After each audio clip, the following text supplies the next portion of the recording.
Yo, YouTube, what's up with your boy? Sports and Fitness Rants. I'm back, guys. Click that like button. Subscribe to my channel. What's up, y'all? Welcome back, guys. Welcome back, man. Got another great video for you guys today. As usual, man, you guys know the deal on this channel. So about setting the record straight, stopping the lies, stopping the narratives, stopping them from rewriting history, guys. And in this video, we're going to talk about something that was sent to me. There was a shout out to David Bulgaria. He sent me this comment from a LeBron James fan. And you know, you guys have been sending me some comments and screenshots of interactions that you guys have had with some of these LeBron James fans out here, and I really appreciate that. And I respect what you guys are doing out there, man. I don't know if you guys are, using information that I've given you on my channel, or you guys are just having these debates or these back and forths off your own merits, off your own knowledge and stuff like that. But I know a lot of you guys have reached out and told me that, you're thanking me for things that you've learned from my channel so that you can have these conversations, you can have these debates with some of these fools out here and set the record straight on them. So like I said, I appreciate you guys, what you guys are doing. Like I said, man, we must continue to stand up. You know what I'm saying? So I appreciate you guys rolling with me and standing up with me. So David Bulgaria sent me this screenshot of, I guess, he was having a conversation or some comment that was said. And we have a LeBron James fan. This is a new claim that, like I said, these are new claims that are coming out that we can't keep up with this stuff. They say that the 2016 Cleveland Cavaliers would beat the 1996 Chicago Bulls. Now, that statement is crazy in and of itself. But once again, I've told you guys, if you have that opinion, whatever, man, you want to have an opinion. But when you must explain it. And when you hear the explanation, the reasoning why this person feels this way, that's where you lose yourself. That's where you sound like ridiculous. You sound like a complete fool. So they're saying that the 2016 Cavaliers would beat the 96 Bulls, and we're going to talk about why they say this, guys. And I want to thank you guys, everyone across the world, everyone across the states that's been supporting my channel. Like I said, I'm truly humbled, guys, for all support. Shout out to everybody in the membership, all you guys out there that continue to come through, man. Like I said, thank you very much, guys. It means a lot. And you guys know what to do. Turn the volume all the way up. Hit that play button. Remember, these videos are for educational purposes. And let's roll. So yes, guys, like I said, shout out to David Bulgaria for sending me this comment, or screenshot this comment. Now, like I said, you guys are out there standing up, setting the record straight, and we must continue to do this. I tell you, it's important that we do, because they're just lying about past eras, and they're trying to rewrite the history. We can't allow that. It's not about opinions. If people want to have opinions, that's great. Have your damn opinions. When you guys start trying to put your stuff out, I tell you, you have these weird fan pages, these channels. Once you start trying to, put your stuff out, and you're trying to spread, your opinion to people, then you must have explanation for it. You must have evidence, facts to back up your opinion. That's all I've told you guys. I think people pretty much understand what I'm saying here, right? I try to give you guys examples and facts to back up my opinion or what I'm saying. I'm not just talking here emotionally, lying or making up a narrative here. I'm giving you guys the facts. Like I said, you can feel how you want to feel about that. But I'm telling you the truth here. I'm giving you the full facts and the context and the perspective. So when we think about a statement like the 2016 Cavaliers would beat the 96 Bulls, number one, I know that most people go to the 96 Chicago Bulls as one of the great teams of all time, right? And arguably the greatest team of all time, the greatest Chicago Bulls team of those two three-peats. Now, I've told you guys, I've argued the 91 Bulls team over the 96 Bulls team. I debated that just for fun. And I talked about how, to me, Scottie Pippen was better in the first three-peat than he was in the second three-peat. He was healthier. To me, he played a better overall game. I told you, in the second three-peat, Scottie Pippen, especially, like I said, 97, 98, he became more of a three-point chucker. Not only like a guy was like, oh, he's chucking up all these threes, but he came more of a guy that would shoot those threes, would shoot those shots. And we all know Scottie Pippen was never a shooter like that.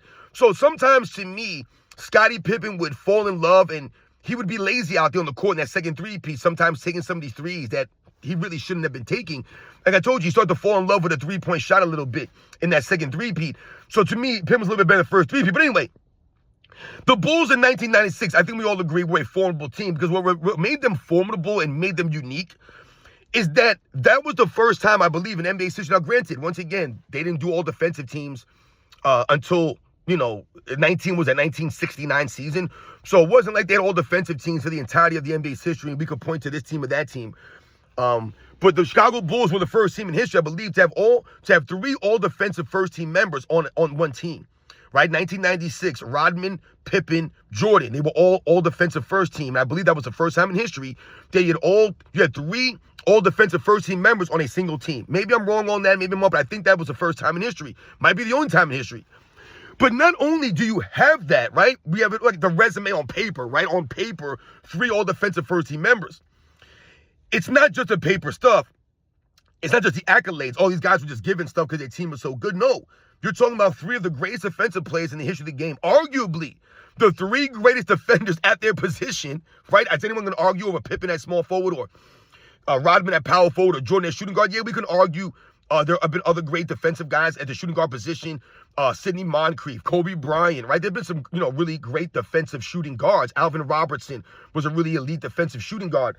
But I'm going to go with Michael Jordan, right? But, same thing with Scottie Pippen. We can argue Kawhi Leonard, right? We can argue John Havlicek. Give me Scottie Pippen.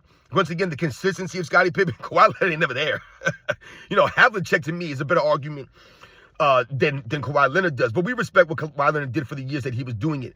And Rodman, like I said, you can argue the 3 greatest defenders at their position. So you had it on one team. That made them very unique. Also, they were the number 1 defensive team and the number 1 offensive team. That's very rare. That's another unique thing. Also, we have to think about the era that they played in. So they're playing in an era where defense is being played. And there were great defensive players and really good defensive teams, right? The New York Knicks were a great defensive team in the 90s. Probably, to me, the best defensive team for the entirety of the 90s is probably the New York Knicks. For what they were able to do from the early part of the 90s all the way to the end of the 90s, they were just consistently a great defensive team. Usually number 1. If you think about how many times they were number 1 in the 90s, it was like 5 times, I believe, in the 90s. They were the number 1 defensive team. But the Miami Heat were a really excellent defensive team in the mid to late 90s, right? The Pacers were an excellent defensive team in the late 90s. But the Cleveland Cavaliers were a really good defensive team in the early 90s. We know about the Detroit Pistons, obviously, what they were doing in the late 80s, early 90s in that conference. But the Chicago Bulls, like I said, were an elite defensive team, and they were elite on offense. We talk about having Michael Jordan. You have the game's most, clutch player and the game's greatest player of the era, the best scorer in the history of the game. All this going on the team, right? You had the 6th man of the year, Tony Kukoc. You had Phil Jackson, who won Coach of the Year. We all know Phil Jackson's coaching prowess and what he could do coaching-wise, right? The way he can galvanize people and really get and tap into the mental of his team. So we get all of that. Now, the 2016 Cavaliers, I think we can all be honest. They were a very good team, the Cavaliers in 2016. But when we talk about the road to the finals, who do the 2016 Cavaliers beat to get to the championship? Who they beat? They didn't beat anybody, man. And that's the facts, all right? I think they played the Atlanta Hawks or the Detroit Pistons in the first round. Then they played, I think, like the Atlanta Hawks maybe, or the Toronto Raptors, I think, in the Eastern Conference Finals. I'm trying to remember who they played in the second round. Maybe it was the Hawks. But they didn't play anybody, guys. They didn't play anybody. That was the whole thing we talked about. LeBron James stacked up his team, Kyrie Irving, Kevin Love, LeBron James. And you dominated a weak Eastern Conference, right? And you went right to the NBA Finals. In 1996, the Chicago Bulls beat a 60-win Orlando Magic team in Eastern Conference Finals with a prime Penny Hardaway and Shaquille O'Neal. All right, one of the greatest dynamic duos. Like I said, if they would have stayed together, they would have probably gone down as one of the greatest duos in the history of the game. But at that time, they were legit. I told you, Anthony Hardaway was All-NBA, Shaq All-NBA. These guys, that was a formidable team. That's why they won 60 games. And remember, they were in the NBA Finals the year before, right? So when we talk about LeBron James' 2016 Cavaliers, who did they beat? That year, they didn't beat anybody. Like I said, they were in the championship the year before, 2015 Finals. They were there. The Bulls beat a team. Remember, 95, Jordan came back. They lost to the Orlando Magic, but they came back and beat that team that beat them, avenged that loss, and it beat the team that went to the finals the year before. And like I said, a team that won 60 games that next season. So they were rising, the Orlando Magic, and Michael Jordan, the Bulls, stomped them out to a point where Shaquille O'Neal ran away from the Eastern Conference and went to the West and went to L.A., right? He did a LeBron James. Oh, LeBron James did a Shaq. So anyway, when we think about the Cleveland Cavaliers 2016, they weren't that formidable as far as like who they beat and how great they were, how many games they win that year. They didn't win that many games that year. They didn't win 60 or 70 games that year. To me, they weren't an elite defensive team. They were a very good defensive. They weren't an elite defensive team. They weren't thinking about, the 2016 Cavaliers, they were elite defensively. No, they were a very good team. All right? That's why they won the championship. But also, the thing about that, how'd they win the championship? Yeah, they came back 3-1. But they came back because you had a suspension from one of the starters. Steph Curry was jacked up with the MCL sprain or whatever he had going on from the previous series against the Rockets, I think it was.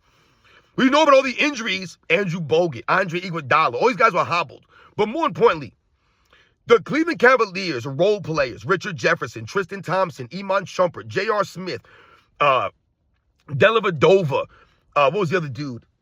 the other guy. I think I'm trying to remember the other dude, man. There's another guy. I don't Dante Jones on that team. Mo Williams on that team. These guys outplayed the role players for the Golden State Warriors. All right? The Sean Livingstons, the Leandro Barbosas, Maurice Spates, Bogut, Andre Iguodala, Harrison Barnes. All those dudes got outplayed. They got outplayed by the role players of the Cleveland Cavaliers. And then more so importantly, Kyrie Irving outplayed Steph Curry. So that's part of the reason why they won the championship. There are a lot of things that we could point to. We can also talk about the 2016 Warriors and how they probably shouldn't even have been there. Now, yeah, we know they won 70 games or whatever, but they were down 3 games to win the West Conference Finals. The Bulls won 72 games. They weren't down 3 games to win the East Conference Finals. They weren't on the ropes like that. So the Warriors shouldn't have even been in the finals. In my opinion, the Oklahoma City Thunder, to me, were the best team that year. And I think if the Thunder played the Cavaliers in the finals, they would have swept them. I think they would have swept the Cavaliers. To me, the Cavaliers would not have been able to match up. I don't think Kyrie Irving would have ran roughshod over Russell Westbrook the way he was able to run roughshod over Steph Curry because of the knee sprain. Curry wasn't able to do his things. Russell Westbrook would have been playing Russell Westbrook basketball, would have put pressure on guys like Kyrie Irving in the Cleveland Cavaliers defense by penetrating the lane and just putting pressure on them by playing with such force. And to me, Kevin Durant, they wouldn't have had an answer for him. They would not have. All right? So when we talk about all that kind of stuff, and I told you the supporting cast of the Thunder to me were just greater. They were better than the Warriors supporting cast. But Kevin Durant and Westbrook choked it up, so they played the Cleveland Cavaliers, the Warriors. So anyway, let's think about this now. The reason why the LeBron James fans said that the 2016 Cavs would beat the 96 Bulls is 2 reasons, twofold. One, LeBron James is a better scorer than Michael Jordan, they said, which we know is a laugh. But 2, which I thought was hilarious, number 2, is that there was no one on the Bulls that could guard Kevin Love. Now, I found that very interesting that was a reason why the Cavs would beat the Bulls in a series, because all we hear from LeBron James fans is how Kevin Love is trash. Kevin's trash. Kevin's nobody. Like, LeBron James carrying these guys, which is funny to me also because we also hear LeBron James fans make excuses that they lost the 2015 finals because Kevin Love and Kyrie Irving were hurt, right? So they'll make an excuse. Oh, if Kevin Love was there, then he would have won. But then you guys turn around and trash Kevin Love every chance you get, right? 2017, you trash Kevin Love. 2016, you trash Kevin Love. 2018, you trash Kevin Love. He's got nobody on the team, LeBron James. He's carrying bums. You guys never give Kevin Love any credit. Now you want to tell me or tell us that there's no one on the 96 Bulls that can guard Kevin Love. Listen, that's not even an opinion. That just doesn't make any sense. Because like I said, you're telling me that Dennis Rodman couldn't guard Kevin Love? Like, I'm just thinking about, listen, I respect Kevin Love, but, and we've talked about this. Kevin Love was a lot better in Minnesota than he was with LeBron James. LeBron James ruined Kevin Love's career, ruined Kevin Love mentally, just ruined his overall game, right? He made Kevin Love mold and change his game, when LeBron James should have been the guy changing and molding his game to help Kevin Love, be great, but he didn't do that. And Kevin Love's a really good player in Minnesota. We talked about this before. But Dennis Rodman would be fine going against Kevin Love. Kevin Love's a really good rebounder, right? But he's not a better rebounder than Dennis Rodman, right? He's not a greater rebounder than Dennis Rodman. Yeah, Kevin Love might have a couple of inches on Rodman, maybe a couple of inches on Rodman, no doubt. But he's not the athlete of Dennis Rodman. So you can rebound like Dennis Rodman. And Dennis Rodman's overall defense, this isn't a guy that just, they're acting like Dennis Rodman couldn't move his feet. He couldn't guard Kevin Love. What's Kevin Love going to do? Like I said, he would shut down Kevin Love, and that's no disrespect to Kevin Love, but he would shut him down. He would be all right. Like I said, Dennis Rodman was guarding guys like Karl Malone. He was guarding Shaquille O'Neal, right? I mean, he's guarding guys like Sean Kemp. I mean, he would be fine against Kevin Love. So I don't even have to entertain that. There's no one to guard Kevin Love. I mean, they could have put Scottie Pippen on Kevin Love. He would shut him down, right? I mean, you could have put a bunch of different players on Kevin Love. The Bulls' overall defense, their team defense, Kevin Love would be in trouble. Now, are we talking about Kevin Love in Minnesota or Kevin Love with LeBron James? Because Kevin Love with LeBron James standing on the three-point line, just standing around there looking like an idiot. Dennis Rodman would be fine. He'll be all right. So anyway, now let's think about LeBron James being a greater scorer than Michael Jordan, because that to me is crazy. Because there's no evidence of this. Once again, where's the evidence to support your opinion there? Oh, LeBron James is a greater scorer than Michael Jordan. Okay, that's your opinion. Where's the evidence of this? Where's the evidence? Does he have a higher career average of than Michael Jordan? No, he does. Not even close. Not even close. What are you going to point to? The career total points. What does that have to do with you winning a championship? Your career total points have nothing to do with you winning a championship. Has nothing to do with the NBA Finals. We're talking about your average. What you're going to average per game to beat a Michael Jordan team. You're not going to average enough. You haven't averaged enough. Michael Jordan has shown us, has given us evidence that he can raise his level of play, the scoring, when it matters most. 41 points a game in 93. LeBron James can't sniff that. He could not sniff that. All right, Michael Jordan out Magic Johnson, 1991. LeBron James, no one's been able to duplicate that since. No one's averaged that many points and that many assists in a single finals, guys. No one's done it. While winning? Come on, man. Yeah, I'm Magic. Magic. I told you guys in 92, he out Drexler by out three-point shooting everyone in the damn finals. He out three-point shot them. And with their regular three-point line, Michael Jordan could do whatever he wants on the basketball court. He can make it rain out there. He proved that in 1992. Out Drexler. I told you, they out-executed the Stockton and Malone Jazz, who were known for having great execution. Jerry Sloan, their offense, like a well-oiled machine. The Bulls out-executed them, right? We think about the flu game. Execution, focus. That's Michael Jordan. 1998, the greatest three-play sequence in the history of the game. That's called execution, focus, making a play. 1996, they out-hustled and out-gritted, out-muscled the Seattle Supersonics. We're one of the scrappiest defenses in the NBA. In a very tough, scrappy defensive series. Michael Jordan out-efforted and out-gritted them, right? Out-trash-talked Gary Payton, right? Out-swagged them. All of this stuff. So these are the facts here. LeBron James can't score like Michael Jordan. He hasn't scored like Michael Jordan. Where was LeBron James scoring in 2015 when it mattered most? At the end of these games, when they were up 2-1 the Cavaliers. LeBron James wasn't there for them in 2015. There's been many scenarios that we could point to. LeBron James not showing up, scoring the basketball. You think Michael Jordan's going to average 17 points a game in the NBA Finals? LeBron James did that. You think Michael Jordan's going to shoot under 40% in NBA Finals? He's never did that. LeBron James did that multiple times in the Finals, guys. Michael Jordan never did this. But you're talking about he's a greater scorer than Michael Jordan based off of what? Based off of your emotion. Based off of your feeling. Not based off of the facts. Not based off of reality. Not what we've seen in the video footage. All right? So when they talk about LeBron James as a greater scorer, there's no evidence of this. There's nothing to point to. Like I said, many times LeBron James could have came through. He didn't come through. He's shooting fadeaway threes, right, in the closing minutes of an NBA Finals game. Michael Jordan ain't doing that stuff, man. Because Michael Jordan had an overall game. He had spots on the court he could get to be effective. LeBron James ain't got no spots on the court. So he's just throwing up shots wherever he is. Never has a go-to move. Once again, goes to your scoring ability. How are you a great scorer than Michael Jordan, but you ain't got a go-to move? Michael Jordan has several go-to moves. Michael Jordan could go to the post and work you in the post. LeBron James ain't like that in the post. Nowhere close to Michael Jordan in the post. Once again, this goes to why Michael Jordan has more game winners in the finals than LeBron James, who has none. None. Michael Jordan has several in the finals. LeBron James has none. None, guys. But LeBron James is a greater scorer. That's why the 2016 Cavaliers would beat the 96 Bulls. Listen, I hate to say this, guys, but to me, it's a sweep. The Bulls are sweeping the 2016 Cavaliers right up out of there, guys. Right up out of there. Listen, when you talk about Kyrie Irving, and like I said, I like Kyrie Irving, man. He's got some skills. But when we talk about, we're playing through a real officiating standard here. All right, a 90s officiating. Real basketball. All of it is like, oh, what rules are we playing with? The 2010s or the 2020s or the 90s? We're playing with real basketball rules, which are the 90s. This isn't real basketball. Oh, what rules? Real basketball officiating. That's what we're going to be playing this game in, all right? Because we all want to play basketball, right? We don't want to play this weird stuff. This isn't basketball. So you have Kyrie Irving out there on the basketball court playing the point guard position. If we got 90s officiating going on, real basketball officiating standards going out there being upheld, Kyrie Irving's going to be handcuffed to a degree with this dribbling that he does. Not saying that he wouldn't be effective. He's still a great dribbler, right? A great ball handler. But some of these moves that he does, they're going to get called. They're going to get whistled. They're going to be turnovers. He's going to have to adjust his game. I told you, these guys are being held to a low standard now. Low standard. In the 90s, he would have been held to a higher standard, Kyrie Irving, but he's going to have to match up against Ron Harper, man. It's going to be a problem for Kyrie Irving, man.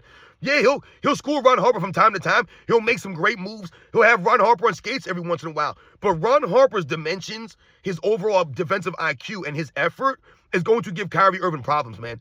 And Ron Harper's 6'6" frame, those long arms that he has, and like I said, his ability to slide his feet and his instincts on defense were excellent, Ron Harper. He's going to give you problems. I told you, he was giving Gary Payton problems. He was giving guys like John Stockton problems. This is what Ron Harper did, man. All right? So once again, Ron Harper sacrificed to be a lockdown defender, give all of his effort into defense. He's going to create problems for Kyrie Irving. Anybody. You think about the perimeter defense of Chicago Bulls going against that Cleveland Cavaliers team. Michael Jordan, Ron Harper on the perimeter, man. When you talk about them having 3 all-defensive first-team members, Jordan, Pippen, and Rodman, we're not even mentioning Ron Harper, who easily could have made an all-defensive second team that season, who could have easily been one of, you think about him in this era. Ron Harper's a lockdown elite defender in this era. So you had 4 guys that could really lock you up. Lock you up out there on the court, on the perimeter, and down low, Pippen and Rodman, with Michael Jordan and Harper helping out on screens. And think about the switching they can do. Oh, these guys can switch now. These guys can switch. They're going to be fine. And then you have a big body like a Luke Longley down low, right? You could also take Luke Longley out of there and go small ball like the Warriors or the Cleveland Cavaliers in that series. When you have Tristan Thompson playing your center and some of these scenarios, you can go small ball and have Rodman out there with the center, Pippen at the power forward. You could put Jordan at the small forward, Harper at the point guard, and have Randy Brown at the 2, or Randy Brown at the point, Harper at the 2. You could bring in a whole bunch of different dudes here and really lock it down.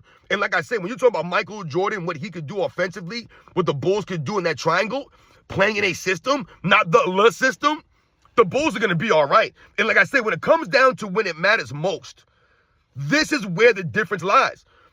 You ever notice that the LeBron James fans, they will never talk about this kind of stuff. Oh, they'll beat the 96 Bulls just based off my emotions and my opinion here, my feeling.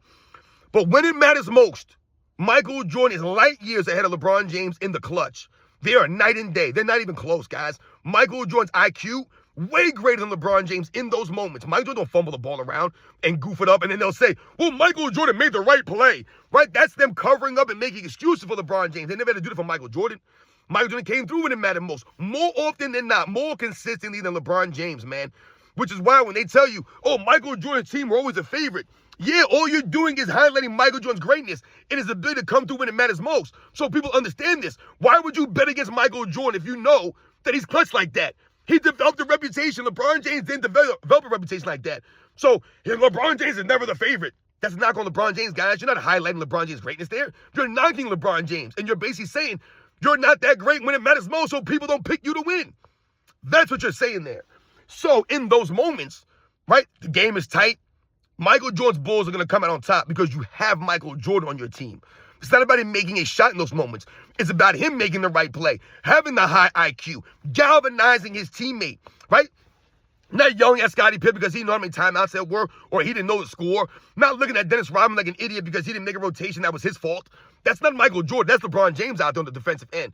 So once again, the Bulls are a superior team. No one thinks the 2016 Cavaliers are one of the elite or one of the greatest teams of all time. They're a good team that won a championship, and they had a lot of help to win that championship. But they're not a top 5 or top 10 team all time. I don't believe that. Why? Because they came back from a 3-1 deficit. They should never been down 3-1 if they were that great, right? If the Warriors were that great, then why were they down 3-1 to the OKC Thunder, right? The Bulls were never down 3-1 to a team and had to come back because some other team choked it up. And like I said, the teams that they beat to make that finals that year, just the Orlando Magic team alone, the Cleveland Cavaliers, to me, would not beat them. Who's stopping Shaquille O'Neal? Nobody. They said, who's stopping Kevin Love? Who's stopping Shaq? Tristan Thompson? Who? Mozgov? Who's stopping Shaq? No one. Who's stopping Penny Hardaway? Iman Shumpert? J.R. Smith? LeBron James? Nobody. All right, so once again, the Chicago Bulls would dominate the Cleveland Cavaliers. Kevin Love would have been locked down. All right? Especially if he had to play that game that LeBron James forced him to play. Like I said, Kyrie Irving would have been, he would have to earn it. He would have to earn that scoring. He's not going to average 27 points a game against Ron Harper. He averaged 27 points a game against Steph Curry. Right? You ain't going to average that against Ron Harper, man. He probably averaged like 22, 23, in my opinion, against someone like Ron Harper. And it's going to be on bad shooting. It's going to be on like 40% shooting against Ron Harper, like I said, man. And it's going to be a lot of turnovers out there on the basketball court between Pippen's long arms, Jordan's long arms, Harper's long arms. It's going to be a lot of deflections, man. A lot of deflections. There's going to be a lot of charges being drawn. There's going to be a lot of, like I said, a lot of bad shots being taken by the Cleveland Cavaliers because LeBron James' overall offensive game ain't like Michael Jordan's overall offensive game. Like, LeBron James would have problems going against Pippen, man. Like I said, he wouldn't have been able to bring the ball off the court. If they would have put Pippen on him full court pressing, you're in trouble, man. You're in trouble. They would have been trapping these guys at half court. You know what I'm saying? And we'll give Phil Jackson some props and credit because he would have outcoached Ty Lue easily. He would have had them team more prepared. Like I said, Michael Jordan's leadership is greater than LeBron James' leadership. Michael Jordan would have had his team prepared. LeBron James, we've seen, does not have his team prepared more often than not. That's a fact, guys. You guys know the deal, man. It's a weird stuff. The 2016 Cavaliers would beat the 96 Bulls because LeBron James is a great scorer and no one can stop Kevin Love. Weird stuff. Once again, shout out to David Bulgarian for sending me that screenshot. And like I said, shout out to all you guys that continue to stand up, set the record straight, and let these guys know, educate these clowns out here on the facts of the NBA's history, man. You guys know the deal, man. I'll catch you guys on the next one.